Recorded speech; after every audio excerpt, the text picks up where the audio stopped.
Iniciando a entrevista coletiva com Natan Fernando, pós-jogo contra o Atlético Paranaense, Taça FPF.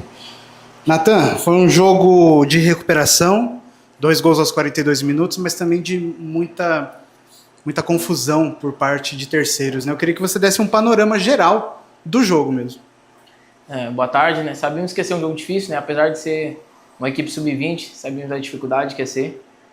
Acabamos tomando gol ali no contra-ataque, algo que a gente já tinha sofrido no outro jogo.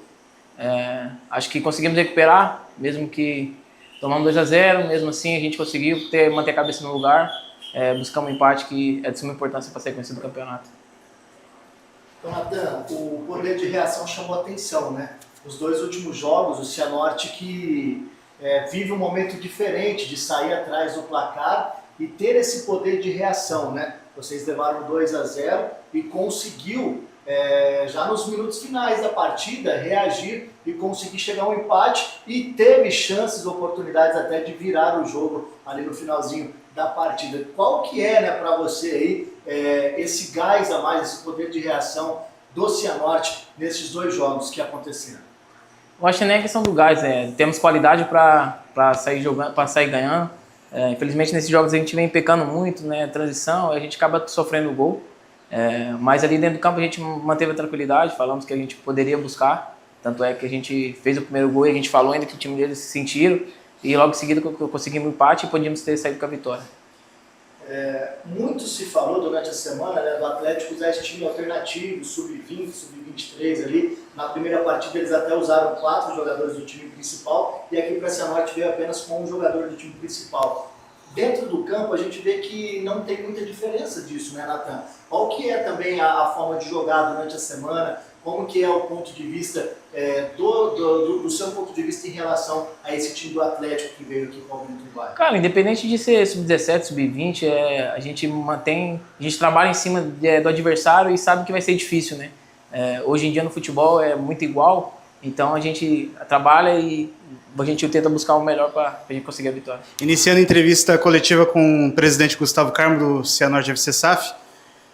Gustavo, além do resultado em si, a gente pode olhar o copo meio cheio, a busca pelo empate, ou meio vazio, mas eu queria que você desse um panorama do jogo, porque teve confusão por terceiros, né? Nem tanto pelo Cianorte, pelo Atlético, mas por terceiros. Eu queria ouvir a opinião sua sobre tudo que envolveu isso. Na verdade foi um jogo atípico, né? Acho que a equipe do Cianorte começou muito bem o jogo, se portando muito bem, tomou um gol no momento em que era muito superior à equipe do Atlético, né? O Atlético está disputando essa competição e veio para esse jogo com todos os sub-20, mais um reforço do Renan, que é da base e já estourou a idade. Então o Cianorte conseguiu no primeiro tempo se impor muito em relação a isso. Teve várias chances de sair na frente. E numa infelicidade, acho que nossa, um momento de desatenção ali, tomamos o gol já no final do primeiro tempo. E aí o jogo mudou, né? No segundo tempo a equipe e a gente fez uma cobrança forte ali no vestiário, acabou se perdendo um pouquinho, né? Tomamos o segundo gol e poderia ter tomado o terceiro, ter dificultado ainda mais a partida. Mas aí, como você disse, quando a equipe encontra o primeiro gol, né, que já poderia também ter saído antes, apesar da má atuação na segunda etapa, a gente também teve chance de fazer o gol até mais cedo, mas quando a gente faz aos 42 do segundo tempo, aí já empatamos logo em seguida, tivemos chances claras para fazer o terceiro, aí não entendemos alguma postura, principalmente eu não sou um cara que gosta de falar de arbitragem, mas eu tenho que citar, o Atlético tentou jogar um jogo em que, normal até por estar vencendo, de esfriar o jogo, então teve muita paralisação, muito motim feito em confusão por situações que o juiz pode controlar muito, muito melhor. Acho que o juiz começou a distribuir cartão aleatório para a nossa equipe de forma desrespeitosa, expulsou treinador e auxiliar, principalmente o auxiliar Dionísio, sem motivo algum. Então, assim, ele foi irritando o nosso time, foi minando a nossa equipe e e parecia que ele não queria mais o jogo, porque o tanto de paralisação, ele dá 6 minutos, entre os acréscimos ainda, mais paralisação, e ele acabar rigorosamente naquele minuto, mostra o quanto que ele estava perdido. Até no final pediu reforço policial. Aqui a nossa equipe nunca teve um ato de violência de arbitragem aqui, nem do adversário, então não precisava sair com escolta policial. São coisas assim que não conheço esse juiz, deve ser um árbitro jovem, né? Até pela cara que ele estava assustado, parece que não conhece nossa agremiação. E lamentável, né? Um jogo com esse porte. Hoje o Atlético é a maior equipe do estado, se não divide com a adesão com Curitiba. E vem aqui e trazer talvez um juiz despreparado como ele teve nesse momento, dificultou muito o espetáculo.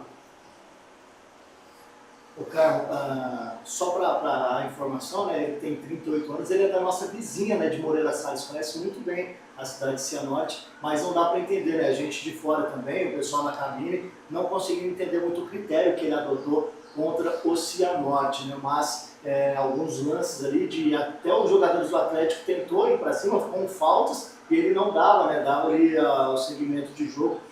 Isso deixa o jogo mais nervoso, mais difícil, mas o Cianorte que mostrou também nesse ponto um bom psicológico, né? Conseguiu manter a cabeça, teve um princípio de confusão ali com o lateral Vitinho do Atlético, e depois disso parece que o Cianorte conseguiu entrar ali na atmosfera, o Wesley conversando bastante com a equipe, né? Mostrando a liderança, e o Cianorte que conseguiu vir para cima e buscar o empate. Hoje, a gente até falou na transmissão, Carlos, um empate com sabor de vitória. Poderia ser melhor? Poderia, mas eu acho que esse ponto específico, esse poder de reação do Cianorte e essa cabeça boa para conseguir buscar o resultado e não cair, né? Tanto nessas questões do Atlético, já catimbando um pouco, estava com o resultado para si, e também as perdidas aí que o árbitro teve durante a partida, né? Evandro, eu entendo o teu ponto de vista, mas assim, internamente a gente não saiu com sentimento de vitória, não. A gente foi feito uma cobrança bem forte no vestiário. Acho que nossa equipe ela é experiente para não cair nessas situações de provocação. Um detalhe importante que eu não falei, o segundo gol do Atlético sai numa jogada em que o Maranhão em vários momentos sofreu falta, e ali foi uma falta em cima dele.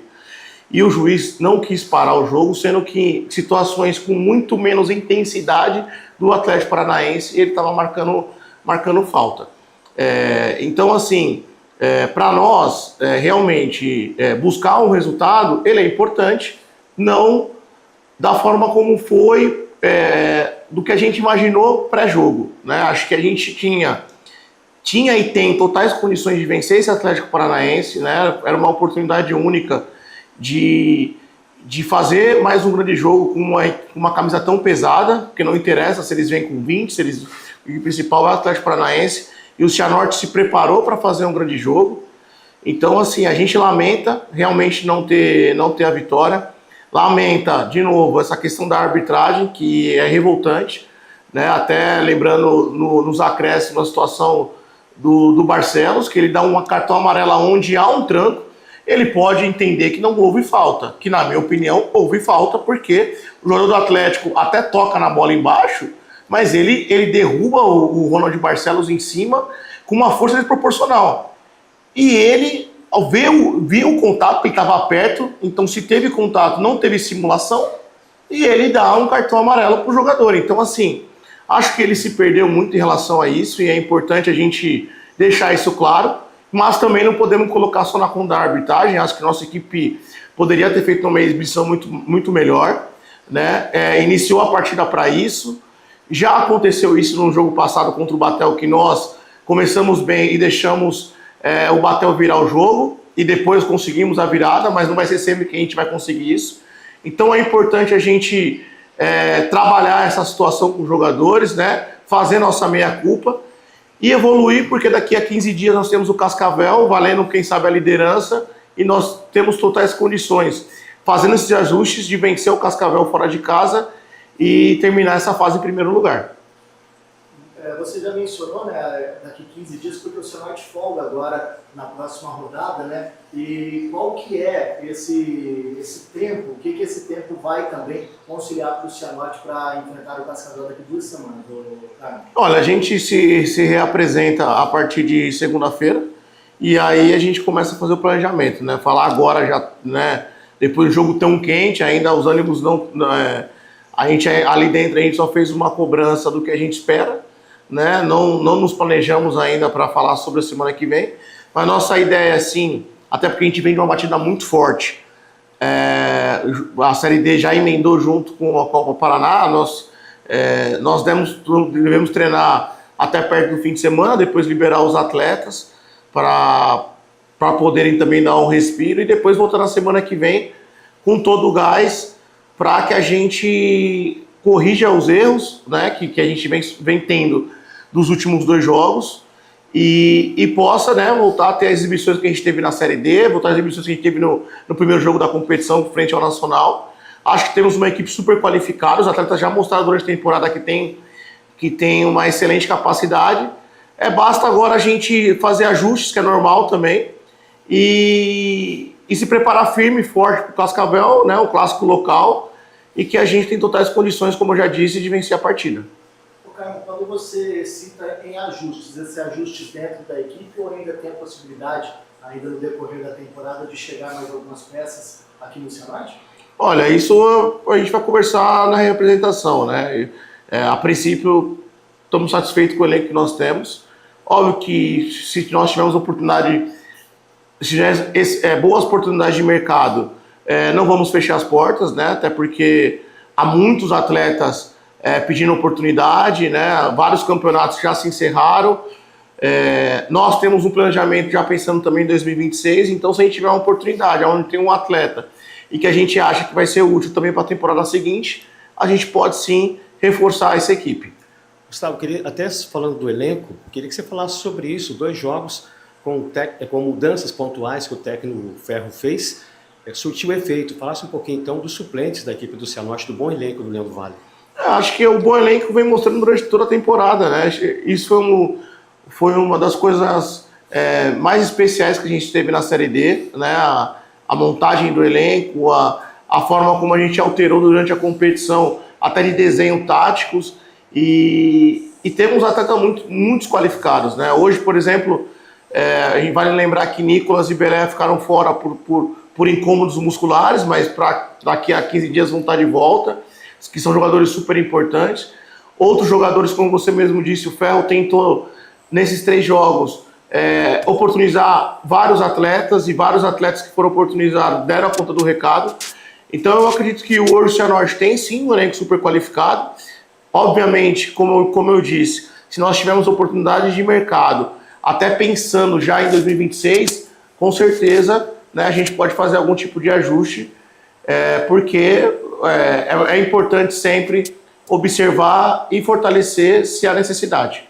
Encerramos a entrevista coletiva com o presidente Gustavo Carmo.